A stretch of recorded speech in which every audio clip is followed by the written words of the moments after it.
विनीता सिंह ने इनसे पूछा कि भाई जियो ने भी तो अपना एंड्रॉइड लैपटॉप लॉन्च किया था, जियो बुक, तो ये लोग उससे कैसे कंपटीशन करेंगे, वो लोग तो इन्हें खा जाएंगे। तो पीयूष भाई ने कहा मतलब ये लैपटॉप चाइना में बनते हैं। नमिता थापर ने इनसे कहा कि भाई आप एक काम करो, आप एक काउंटर ऑफर दो ऑल शार्क डील के लिए, यानी 5 शार्क्स के लिए। तो अमन भैया ने कहा भाई मैं इस डील से आउट हूँ, मुझे ऑल शार्क डील करनी ही नहीं, मुझे करना है तो अकेले करना है। दोस्तों शार्क टैंक पे आए अमन, पंकज, उमंग और चित्रांशु महंत अपने स्टार्टअप प्राइम बुक के साथ। इनका स्टार्टअप स्टूडेंट्स के लिए अफोर्डेबल एंड्रॉइड लैपटॉप बनाता है और इनकी मेन यूएसपी है कि इनका ये लैपटॉप इनके खुद के बनाए हुए प्राइम ओएस पे चलता है, इसमें सिम कार्ड डलता है और ये 15,000 रुपए में बिकता है। लेकिन ये चैनल सब्सक्राइब करना बिल्कुल फ्री है, सब्सक्राइब करो यार।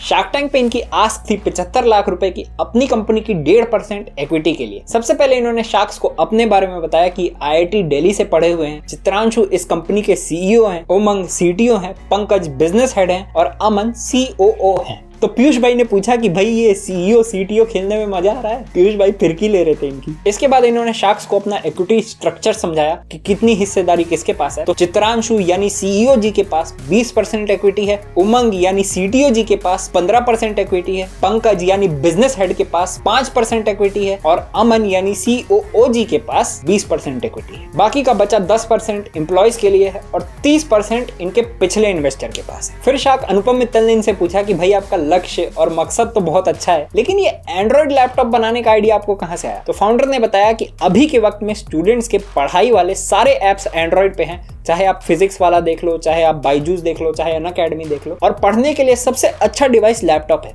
तो वहीं से इनको ये आइडिया आया कि ये दोनों को जोड़ के एक एंड्रॉइड लैपटॉप बना दें ताकि स्टूडेंट्स आराम से उस पर पढ़ाई कर पाए। फिर अमन भैया ने इनसे पूछा कि भाई लेकिन कोई एंड्रॉइड लैपटॉप क्यों खरीदेगा, इसके क्या फायदे हैं? तो फाउंडर ने बताया कि पहली चीज स्टूडेंट्स के सारे एप्स एंड्रॉइड पे हैं, जितने भी पढ़ाई वाले एप्स हैं। दूसरी चीज है प्राइस टू परफॉर्मेंस रेशियो, यानी एंड्रॉइड 10,000 के डिवाइस में भी आराम से चल जाता है, तो स्टूडेंट्स को ज्यादा पैसा खर्चा नहीं करना पड़ेगा। फिर इन्होंने शार्क्स को अपने लैपटॉप का दाम बताया कि ये 15,000 रुपए में बिकता है और शार्क्स ने इस लैपटॉप को यूज करके देखा।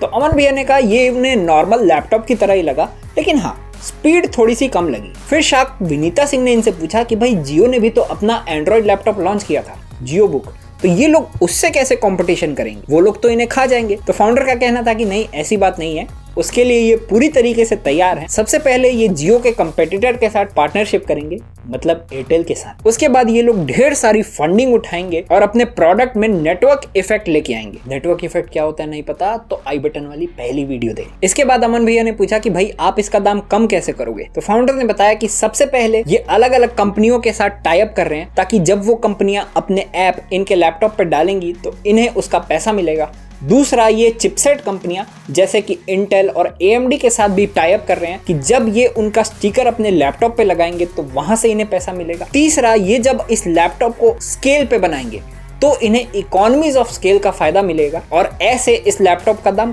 कम हो जाएगा। इकोनॉमीज ऑफ स्केल नहीं पता तो आई बटन वाली दूसरी वीडियो देखना। फिर पीयूष भाई ने इनसे पूछा कि क्या आप इस लैपटॉप को 5,000 रुपए में बना सकते हो? तो फाउंडर का कहना था कि हाँ ऑन पेपर ऐसा किया जा सकता है, लेकिन इन्होंने कभी इस बारे में सोचा नहीं, अपनी टीम से कभी इस बारे में बात नहीं करी। फिर पीयूष भाई ने पूछा कि भाई ऐसे डिवाइसेस में सबसे बड़ी दिक्कत होती है हार्डवेयर फेलियर की, तो आप लोग सर्विस कैसे दोगे, क्योंकि हार्डवेयर तो फेल होगा ही होगा। तो फाउंडर्स का कहना था कि अभी के वक्त में इनके खुद के कोई सर्विस सेंटर नहीं है, लेकिन इन्होंने 350 से ज्यादा थर्ड पार्टी सर्विस सेंटर्स के साथ टाई अप किया हुआ है, जहां पे इनके ये लैपटॉप ठीक हो जाएंगे। इसके अलावा इन्होंने इसका चाइना में अच्छे से टेस्टिंग करी थी, तो ऐसी कोई दिक्कत नहीं है। तो पीयूष भाई ने कहा मतलब ये लैपटॉप चाइना में बनते हैं? तो फाउंडर्स ने कहा कि नहीं, चाइना में इनके पार्ट्स बनते हैं लेकिन असेंबली इंडिया में होती है। इसके बाद अमन भैया ने कहा कि भाई मुझे मेरे सवालों के जवाब दे दो क्योंकि मैं इंटरेस्टेड हूँ।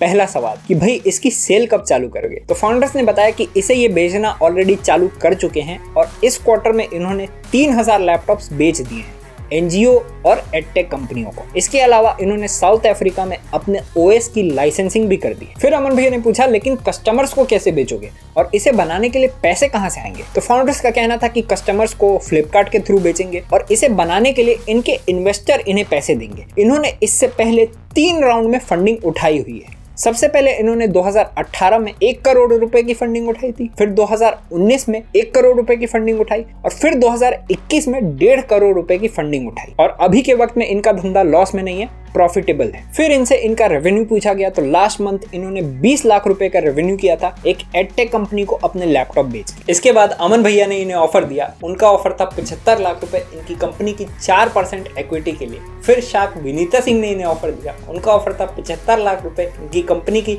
3% इक्विटी के लिए।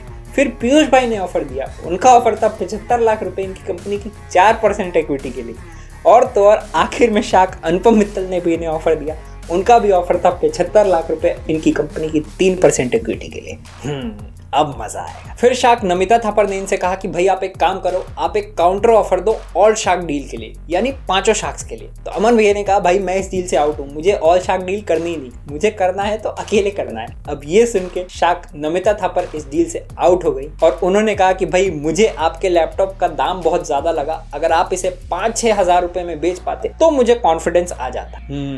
चालाक ब्रो, वेरी चालाक। इसके बाद फाउंडर्स ने शार्क्स को एक काउंटर ऑफर दिया, इनका ऑफर था 75 लाख रुपए अपनी कंपनी की 2.5% इक्विटी के लिए। अब इनका ये काउंटर ऑफर सुन के सारे शार्क्स चौंक गए, क्योंकि ये लोग पिछले राउंड से भी ज्यादा वैल्यूएशन मांग रहे थे। पर फिर भी पीयूष भाई ने इक्विटी थोड़ी कम करी, वो थोड़ा नीचे आए। उन्होंने कहा चलो ठीक है 75 लाख रुपए 3%, पर फाउंडर नहीं माने, उनका ऑफर था 75 लाख रुपए 2.5%। और फिर पीयूष भाई और अमन भाई को थोड़ा नीचे आना पड़ा और इन्होंने बोला कि ठीक है 75 लाख रुपए 2.5%, लेकिन कोई एक आएगा इस डील में। तो फाउंडर्स ने कहा नहीं, हमें 75 लाख रुपए 2.5% में दोनों शार्क्स चाहिए। तो पीयूष भाई ने कहा भाई ऐसा नहीं होने वाला, 2.5% में दोनों नहीं आएंगे, कम से कम 3% लेंगे। और फिर फाइनली फाउंडर्स ने हाँ कर दी और फाइनली 75 लाख रुपए 3% पे ये डील डन हुई। अब दोस्तों जहां तक बात है इनके बिजनेस की, तो यार आइडिया तो अच्छा है एक एंड्रॉइड बेस्ड लैपटॉप का, लेकिन पर्सनली मुझे ऐसा लगता है कि हर बच्चे तक इसे पहुंचाने में और टैबलेट्स को टक्कर देने में अभी इसमें काफी मेहनत लगने वाली, क्योंकि 15,000 रुपए में इससे कहीं ज्यादा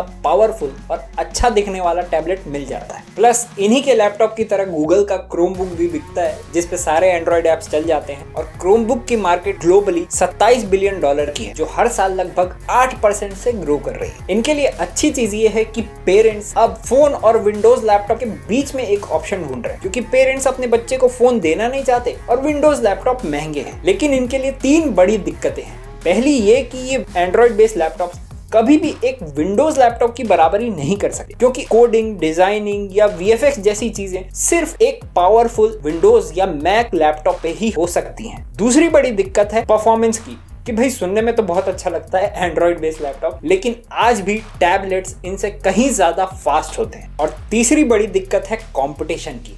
एक तरफ ये Android based laptops phone, tablets और क्रोमबुक से लड़ाई कर रहे हैं, तो दूसरी तरफ इन्हीं की मार्केट में इनको खा जाने अपने मोटा भाई जियो बुक के साथ आ चुके हैं। और वो क्या कर सकते हैं ये मुझे आपको बताने की जरूरत नहीं है। जब जियो लॉन्च हुआ था तो बाकी कंपनियों का क्या हाल हुआ था ये सबको पता है। लेकिन हाँ, अगर ये सही में इसे 5-6 हजार रुपए में बेच पाए फिर गेम बड़ी बन सकती है। और शायद इसीलिए शार्क्स ने इसमें इन्वेस्ट किया है, क्योंकि उन्हें भी पता है भाई लैपटॉप बेच के, हार्डवेयर बेच के पैसा नहीं बनाया जा सकता, असली पैसा सॉफ्टवेयर में बनेगा। अब दोस्तों इस सारी इन्फॉर्मेशन का सोर्स आपको डिस्क्रिप्शन में मिल जाएगा, तो आप उसे पढ़ सकते हैं। लेकिन क्या आप जानते हैं शार्क टैंक में ध्रुव विद्युत नाम का एक स्टार्टअप आया था, जिसके फाउंडर ने सभी शार्क्स की बोलती बंद कर दी थी। और शार्क अनुपम मित्तल तो उन पे भड़क भी गए थे। तो क्या किया था उन्होंने ऐसा, जानने के लिए कमेंट्स में वीडियो का लिंक है, उसे जरूर देखिएगा।